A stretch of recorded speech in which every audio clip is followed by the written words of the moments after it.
Welcome to Cage Minds. I'm your host, Mika Frankl. Joining me, Dwight Maters. How you doing, sir? Good. How you doing? I'm well, just trying to survive in these crazy times. It's definitely a time to be surviving, man. It's crazy out here.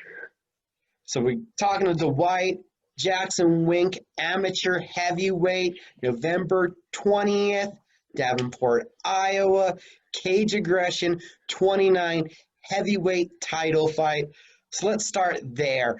First fight in a while because of the pandemic, and it's a Yeah. title fight. How's all that sound to you? It's amazing. I'm excited. I usually, deal with all these long layaways because I always get like fights pulled out or something happens. But now we're in a weird, strange time in the world to kind of help me. Now I'm just focusing on training and that's it.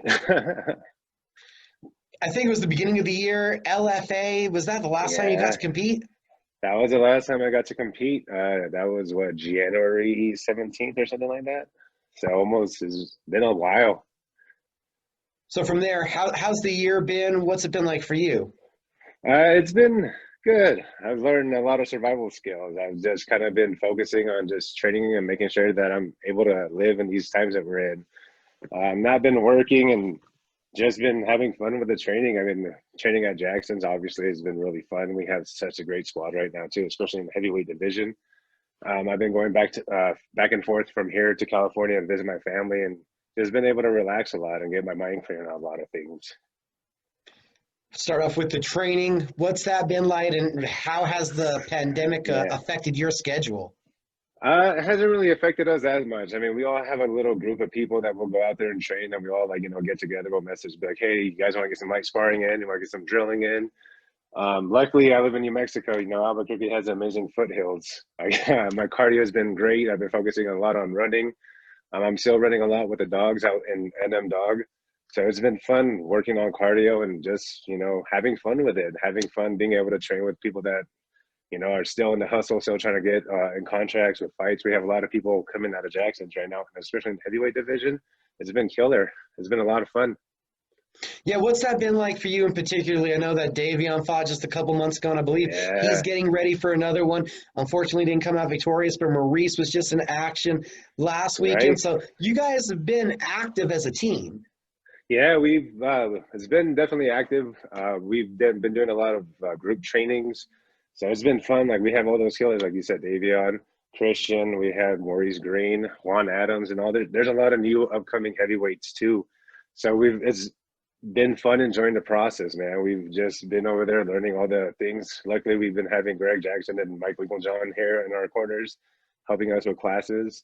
And man, the coaching staff at Jackson Wink has been great with us, man. They've just been helping us, seeing what's new out in the world, what the MMA world is doing, and helping us to stay on top. Your fight, and particularly coming up, Davenport, Iowa, heavyweight title fight, and taking on what looks to be the top prospect coming out of Yeah, Illinois, Martin M. Vancil. What do you think of this fight? I think it's gonna be a good fight. I mean, this is kind of a good guy with a good record, you know. Like we both have been up and we both have high records, and we're both like at that next point where we're ready to go pro. It's gonna be a really great fight. I'm excited for it. I've been doing a lot of training with it too. I mean, like I've been actively keeping up, so I've just been waiting for any opportunity that comes my way, and luckily I got this opportunity to come my way, and I'm gonna take it. What have you learned about Martin in lead up to the fight? I've learned that he's a really heavy-handed. He's a wrestler, likes to use a lot of his wrestling, or try to at least. Like I said, man, I'm just gonna see what I'm gonna dissect him. I'm gonna see what I could do. I'm gonna see what's there at the moment, and it's gonna be a good fight. Obviously, I have a lot of reach over him, but that's been my biggest issue. A lot of the times, I'm a huge person, so I'm gonna be able to see what I could do. Like if he wants to go wrestling, hey, I let him know. Like you're not gonna take me down. And if you do, I'm good on the ground too. I love my jiu-jitsu. You want to come back strike with me? Let's strike. 10 months. What are we going to see different out of Dwight? Oh, everything. A clear mind, Dwight.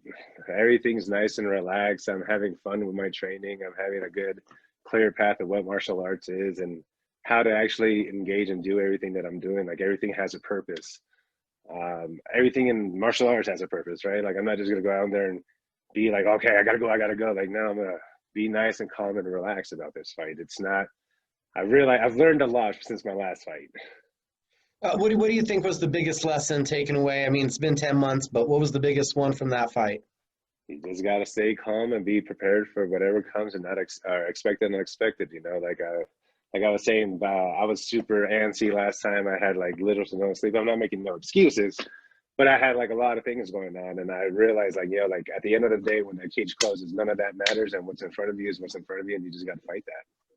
Now, you'd mentioned to me before the interview started a little change, not working now, and you have been working some late nights previously. So, talk to Yeah, me about the effect of not doing security anymore. What's that been like for you training wise?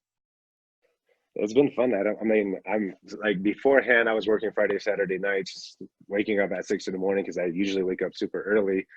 Not getting out of work till 4 in the morning and coming back home at like 5:30. So I was like almost up 23 hours in a day. And I would do that Friday and Saturday. And then when Sunday came, like I was still like groggy, sleepy. Like I don't like waking up super late. So I would always wake up super early. And now like I have a good schedule. Like now I'm focusing on my training, focusing on my health, focusing on everything that I need to do to be victorious in this. And talk to me about the mindset. What differs now? What's changed? What have you learned? I've learned that I gotta take my time with this. It's not something that I'm trying to rush with it. I'm trying to be nice and calm. There's gonna be a different mindset Dwight in there. It's gotta be. I don't have nothing to prove except I'm just gonna go out there and have fun with everybody. Like I felt like there was a lot of pressure in my last fight, and now I'm just keeping it clear. Like I'm doing this for myself and no one else. Was it a little different? It was the first one here in town. It was in Yeah, Albuquerque with the whole I team there. yeah. It was kind of weird, Like it felt like I was back at home, and I was like I had a lot of things in my mind, and I had a lot of things going on in my life at that time, and like I couldn't put it to pause. It finally hit me that like like it's it right now, like 20 minutes and going into fighting. I was like, oh man, like where am I at? And for this one, it's a different atmosphere. You, Eileen Villalobos is on the card. She said that you, her, Seth the Beta, and Joey Villasenor. So it's the four of you guys heading out there. It's a team road trip. Yeah, and that's what I like, man. I like to go to other people's places and show them who we are. Like I like to bring the mountains to them, like let them know Jackson Link is still number one out there, and we have a lot of good prospects, and we're one of them. I'm excited to be in a fight card with her as well. It's gonna be a fun night, man. Like we all have good vibes. It's all good energy coming that way. Like none of like it's great vibes. How important, is it to have the vibes, to have that everything Oh, going well? it's super important, man. You once start you feeling that bad energy or bad like juju or whatever it's called, you feel it. Like you see like you don't can't concentrate on what's the task in front of you. You start worrying about the other stuff, and then that stuff just eats away from you, man. And I got to real quick ask you about it. How awesome is that T-shirt you're rocking? Yeah, right. I got this over here. You gotta love it, man. Land of enchantment and the land of aliens. Really nice little mesh between two different thoughts, religion and aliens. I like that. Yeah, I love it, man. The things that you find in New Mexico, you gotta love them and enjoy them. And then also, real quick, we can kind of see it peeking out from the shirt. Talk to me about the tattoo on the right arm. I see the Oh, dark figure creeping out at one point. Oh, wow. yeah, it's Michael Myers. I'm a huge advocate of horror films, man. I want to get a horror film sleeve. I'm gonna get a Jason tattoo next. It's gonna say Mama's Boy because I'm a Mama's boy. I love my mom. I'm really into all of these. They're a meaningful thing in my life. Like when I was a kid, I didn't really have TV or anything, and all I had were my like brothers, older brothers, like movies, and all he had were horror films. So it kind of just stuck with me. All right. So how do you rank them? Where are your top three?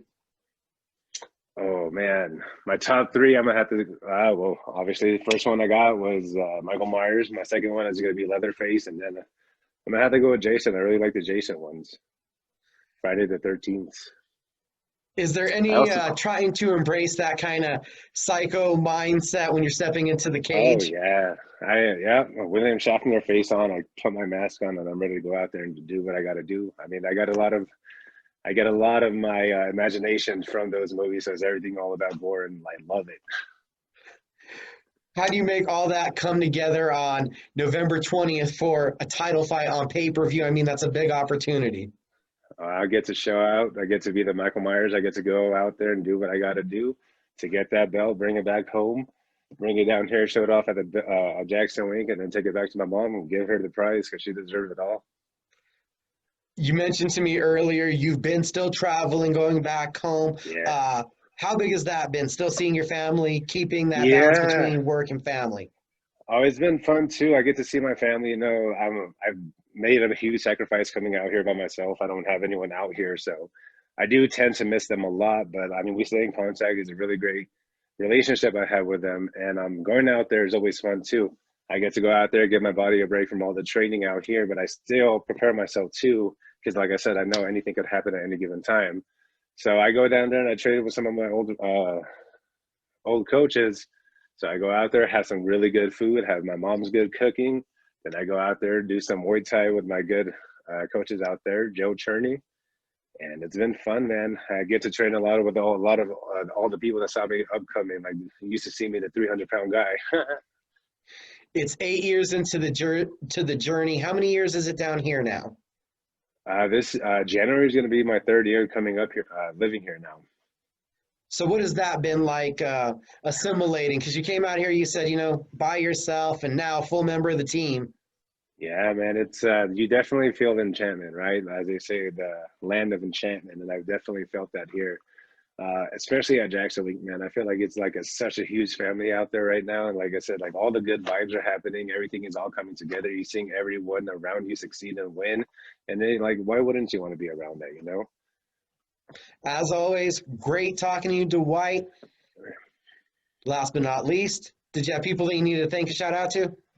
Just everybody that's been in my corner, everyone that's been here supporting me since day one. I have a lot of good people. I have a lot of good sponsors too. Thank you, Vital Performance, for all the recovery and everything you guys sent to me. Alpha Outpost, Bloom Hemp, and I want to give a huge shout out to my manager, Sean White, with Whiteout Promotions. He's the one that actually got me into this fight, and he's getting me ready for this, and he's helping me prepare myself for the next step to go pro. So I want to give a thank you to everybody that's been there for me since day one. How can everybody follow you on social media? My name is Akuma_MMA, Dwight Akuma Maters. I'm all on the platforms. I'll be posting videos of everything from dogs to horror films to what I'm eating. So come follow me, check me out, and let's have some fun.